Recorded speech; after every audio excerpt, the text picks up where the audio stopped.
Dr. David Lukoff is a professor of psychology and a licensed psychologist for the past 40 years.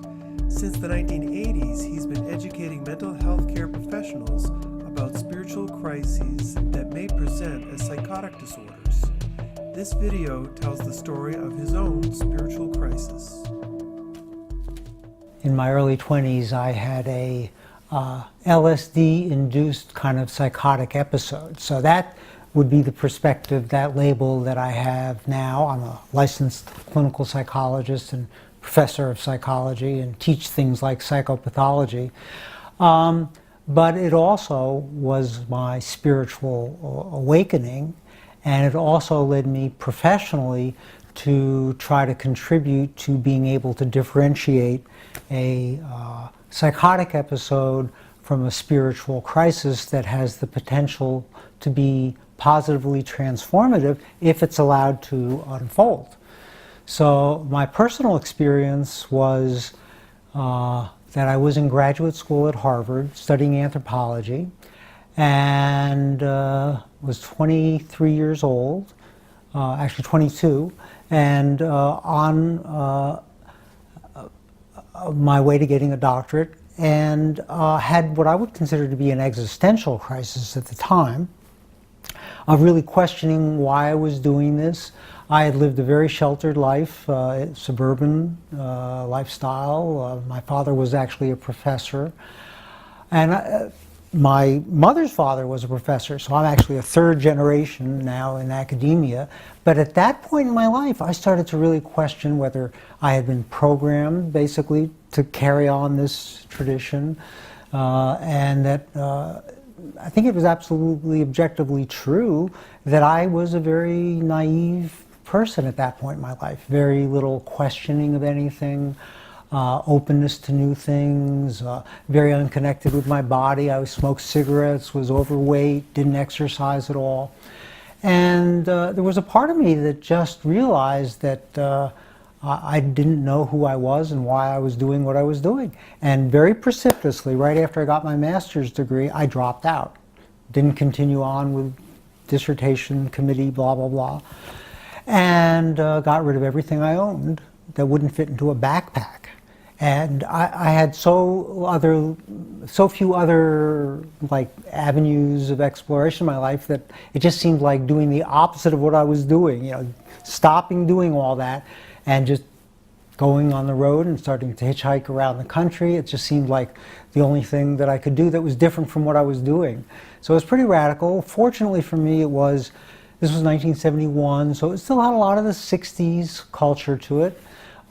I would get picked up by lots of people with long hair and in vans and backs of trucks and pickups and stuff like that, and went on my kind of personal journey, which actually included my first backpacking experience. I had bought a backpack, and along with it this book, Colin Fletcher, The Complete Walker, this first book that popularized backpacking. Bought what else I needed, and in Yellowstone National Park went off for 4 days. I think this journey was, you know, the Cat Stevens song, On the Road to Find Out. That was like my mantra. So I was doing all these things that I knew I had never done, that I wanted to try, you know, and so on. And yeah, being out in nature was definitely one of them. It, you know, has that vision quest element. You know, it's just you and nature. Even though we have things like tents and so on, you're in a pretty raw, vulnerable condition if you're used to just, you know, apartments and dorm rooms and stuff like that. That had been my life. So it was part of this journey was, you know, just going to places I'd never been. San Francisco is one of them. And while I was in San Francisco, just walking around Golden Gate Park, somebody offered me a tab of LSD. And I had never done a psychedelic. But again, I was on the road to find out and wanted to try new things. And so the next morning I took it in Golden Gate Park. And, you know, I had this beatific experience of just walking around and really feeling the trees breathing. And, you know, I was a pretty, I'd been raised in a secular Jewish household. We were never members of a temple. There really wasn't any kind of overt, even spiritual openness. My father would have easily said he was an atheist, and basically if I had been asked at that point in my life, I would have said that too. But, I had this, kind of riveting experience of then going to the ocean and just having thoughts like I'd never had before in my life about, just being really connected, the rhythm of the waves and stuff. I was able to just totally really feel that rhythm in my own body, and the inner and the outer kind of breaking down a little bit, and some of that. So I really, at the end of the day thought, well, that's wonderful. I wouldn't mind doing that again sometime. But it didn't feel like it had changed my life or anything. And the only really change I noticed from that was the next day when I started to read. I had been carrying around 3 books in my backpack, and one by Alan Watts was something about, I think, enlightenment. And it had always kind of read like word salad to me as when I tried to read it. And all of a sudden, it made perfect sense to me. And I started to really get interested in some of these concepts of enlightenment and not being as socially programmed, that we are socially programmed, but how do you, are you able to step outside of it at times? And, so it set off a little bit of questioning around that. What happened was then 4 days later, I woke up in the middle of the night, I was crashing at a place, I think I was in Palo Alto then. And when I looked in the mirror on my way into the bathroom, near the toilet, I was holding my hand up in a position like this. And now I call it a mudra. I'd never heard of the term mudra. It was giving off a white light. It was glowing. And as I looked in the mirror and saw my hand glowing, it immediately flashed into my mind that I'm a reincarnation of Buddha.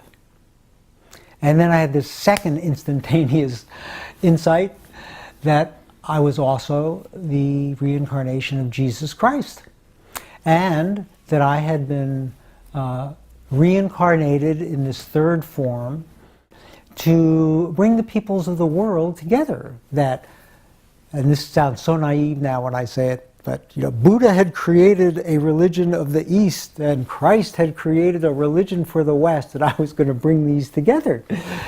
And I then set out to write a new holy book. And I spent like 5 days, hardly sleeping, hardly eating, writing this holy book. I have kept a copy, and now when I look at it, it's a very 60s hippie-ish vision of people living in communes and having very much a community focus and so on, which was, a model for many of the communes and of the 60s. And there are many people who basically had a similar vision to mine that they have articulated very, very lucidly.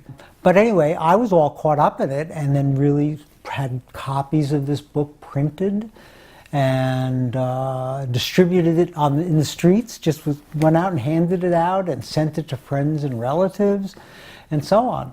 I had a network of friends, and for about 2 months all I did was crash with them. Sleep in their living rooms or sofas or whatever, on the rugs.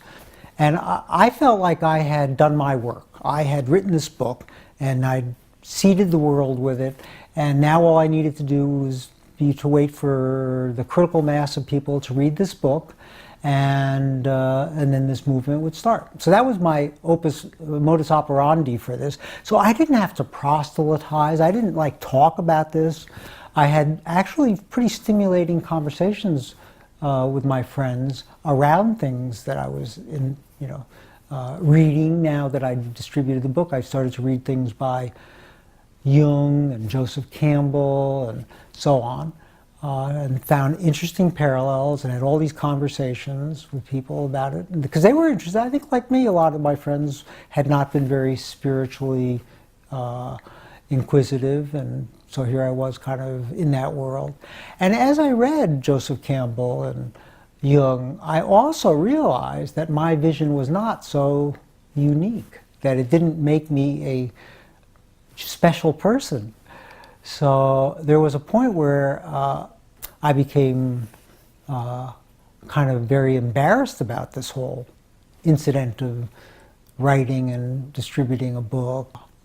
I decided I needed to kind of understand that experience better, and I still had thoughts, though, that actually I'd come across, in a way, it was genuine insights, many of which have really influenced how I live my life currently, for example, in a co-housing community.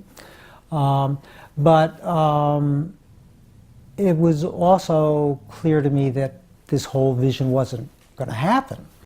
So my parents at the time owned a summer cottage in Cape Cod. And I asked if I could go live there. And this would have been early March at that point. And they said sure, and they actually agreed to give me what I said I needed, which was just enough to buy food, which was about $50 a month, and they agreed to that. So I moved there, lived a very simple life, you know, nothing, no contact with media, phones. It was just pretty much getting up, going to the library. The library got me any books that I wanted, including other books by Jung and Joseph Campbell. But also I started to explore other readings like Richard Buck, who developed the concept of cosmic consciousness. So again, I found another parallel to my own experience. And in fact, for many years, that's what I basically considered it, an experience of cosmic consciousness, which is a non-pathologizing term. It both gave it credit for being a powerful, transformative experience, but it also made it clear to me that it wasn't unique, that, you know, he listed, I think it was 40 people in that book, and part of the reason he wrote the book was to say more and more people are having these kinds of experiences. So while I was living by myself, I did some really, I started to, again, connect to nature in different ways, because I was much more into the rhythms of the sunset, and I could have lights and read at night and stuff like that. But, you know, I started to time a lot of things for, because it was March and pretty nippy, you know, I wanted to be outside in the afternoon when it would be somewhat warm, and I would take long walks every day. But, you know, I was also really, in some ways, becoming confronted with what I had experienced on lots of different levels, and one of which was I became increasingly, as I mentioned earlier, embarrassed about aspects of it. And I also started to question, you know, should I have dropped out of Harvard? Could I have, you know, explored things in other ways? You know, was I crazy, you know, for having such bizarre experiences and so on? My parents had certainly mentioned visiting a psychiatrist. But I never felt like they were going to drag me off to a psychiatric hospital or anything, which has happened to other people who've had these similar kinds of experiences.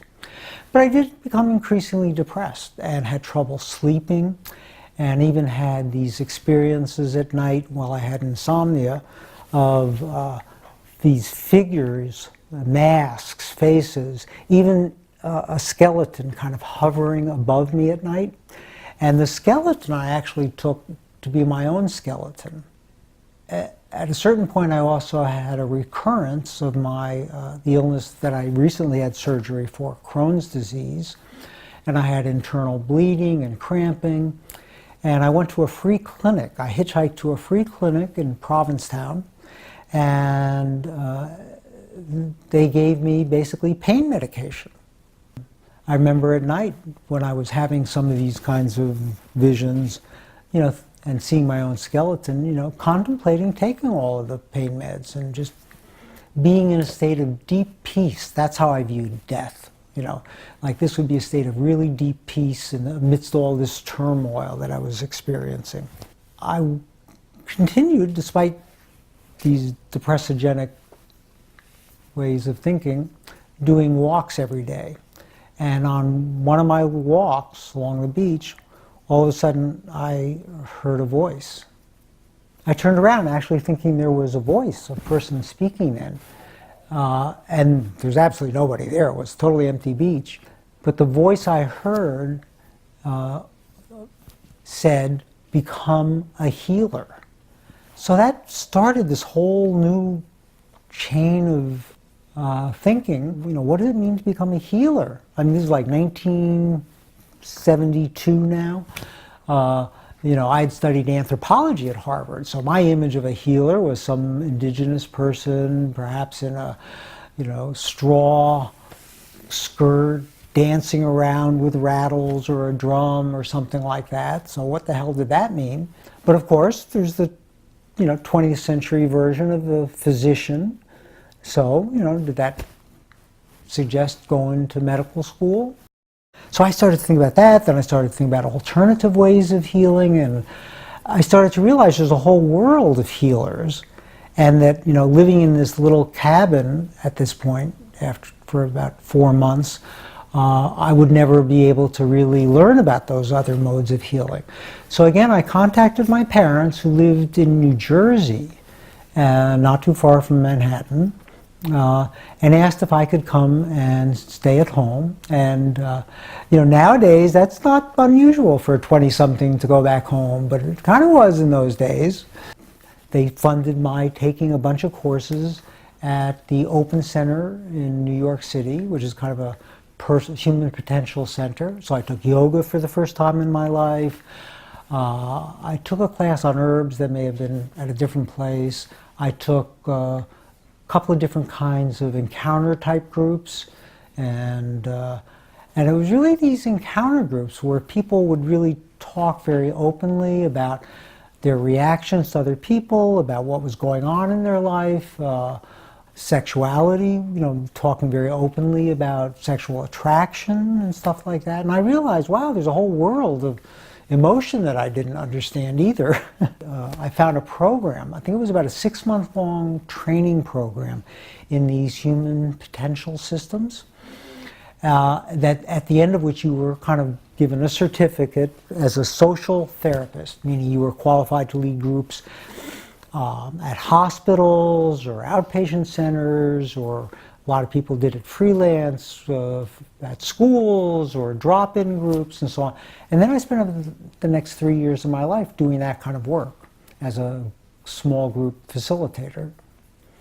And really liked that, and found I was learning a lot about myself, and started to be able to see that, well, yeah, that's what become a healer means for me.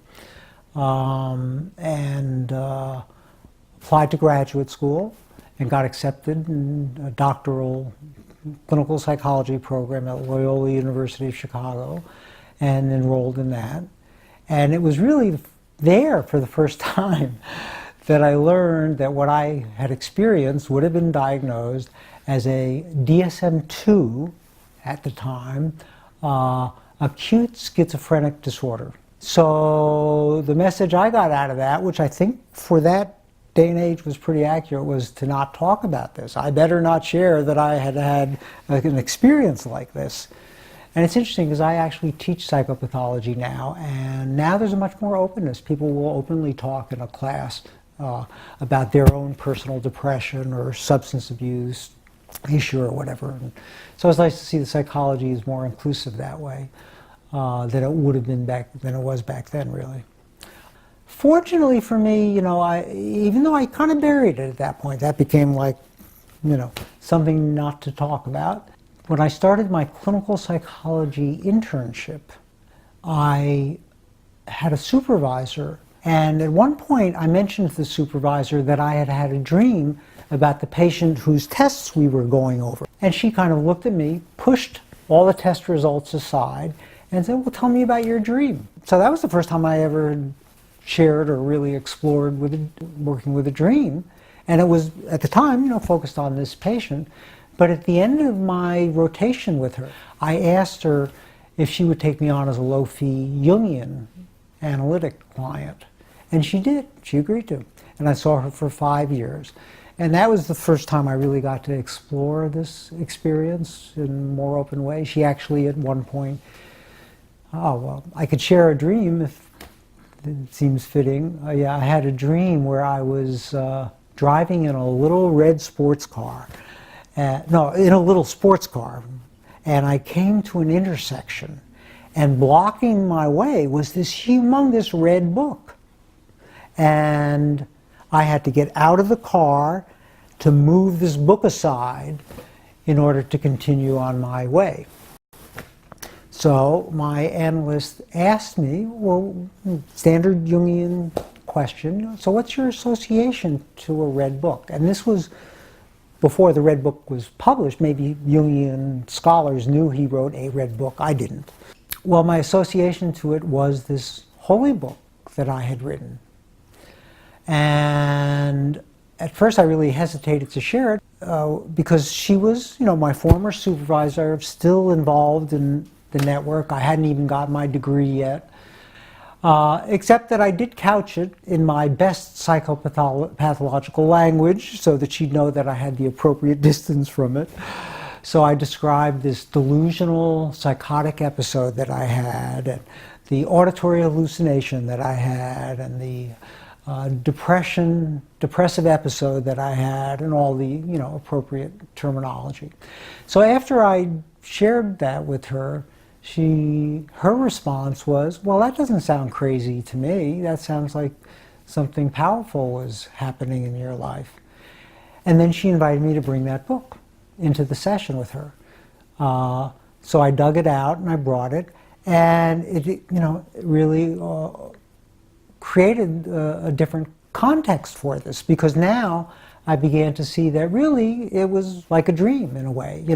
One doesn't think that because one chokes somebody in a dream that that's what one would ever really do in life. So if one looked at it more archetypally, what would I get out of this? But just as one basic kind of example, within Jungian archetypes, Christ is an archetype of the ideal or perfect self. There's also a concept in Jungian psychology of psychosis as compensatory. And this is John Perry's work, and he actually did open up a center here in San Francisco where people who had experiences like my own could be allowed to go through these experiences without medication in an environment where they're supported to express and explore their experiences. But his idea of psychosis was that it's compensatory. So I had lived a very, very aspiritual life. And I think the spiritual side of me had overwhelmed me, just sort of grabbed control of me and said, pay attention, which in effect I have been doing for the rest of my life.